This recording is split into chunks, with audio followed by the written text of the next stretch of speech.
Friends, ഇതിൽ കാണുന്നൊരു emblem നിങ്ങൾ കാണുന്നുണ്ടോ? സത്യത്തിൽ അത് എന്താണെന്ന് നിങ്ങൾക്ക് അതിനെപ്പറ്റി എന്തെങ്കിലും ഒരു അഭിപ്രായം ഉണ്ടോ? ആർക്കെങ്കിലും ഇത് യൂസ് ചെയ്തത് അതിൻ്റെ എന്തെങ്കിലും അതിനെപ്പറ്റി പറയാൻ എന്തെങ്കിലും ഉണ്ടോ? അതായത് ഇതൊരു പുതിയ ആപ്ലിക്കേഷൻ ആണെന്നും അതുപോലെ ലേഡീസിന് വീട്ടിലിരുന്നുകൊണ്ട് തന്നെ സംസാരിച്ചും കണ്ടുകൊണ്ട് സംസാരിച്ചും അങ്ങനെയൊക്കെ ഏൺ ചെയ്യാൻ പറ്റും എന്നൊക്കെ പറയുന്ന ഒരു പുതിയ ആപ്പാണെന്ന് പറയുന്നു.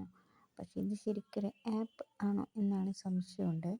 ഇതിനെപ്പറ്റി എൻ്റെ ഒരു ഫ്രണ്ട് എന്നോട് ചോദിച്ചു. അപ്പോൾ എനിക്കിതിനെപ്പറ്റി വലിയ പിടിപാടൊന്നുമില്ല. അപ്പോൾ ഇത് യൂസ് ചെയ്യുന്ന ആരെങ്കിലും ഉണ്ടോ?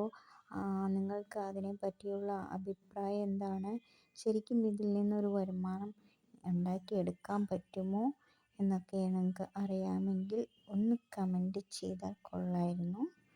അത് എന്നെപ്പോലെ തന്നെ മറ്റുള്ളവർക്കും അറിയാം. എൻ്റെ ഫ്രണ്ടും ഇത് തന്നെയാണ് പറഞ്ഞത്. അപ്പോൾ എനിക്കിതിനെപ്പറ്റി അറിയില്ല. ഞാനിപ്പോൾ ഇതൊരു ചാനൽ ഉണ്ടാക്കിയിട്ടേക്കുന്നത് കൊണ്ട് അപ്പോൾ അതുവഴി ഒന്ന് ചോദിക്കാമല്ലോ എന്ന് വെച്ചിട്ട് നിങ്ങളോട് ചോദിക്കുന്നതാണ്. അറിയാവുന്നവരുണ്ടെങ്കിൽ ഒന്ന് കമൻറ്റ് ചെയ്താൽ വളരെ നന്നായിരിക്കും. എല്ലാവർക്കും അറിയാം, കൊള്ളില്ലാത്ത ആപ്പാണെങ്കിൽ അത് മനസ്സിലാക്കി അത് ഡൗൺലോഡ് ചെയ്യാതിരിക്കാനും മറ്റുള്ളവർക്ക് അതൊരു പ്രയോജനമാകുമല്ലോ എന്ന് വെച്ചിട്ടാണ്. ഒന്ന് കമൻറ്റ് ഇട്ടേക്കണേ.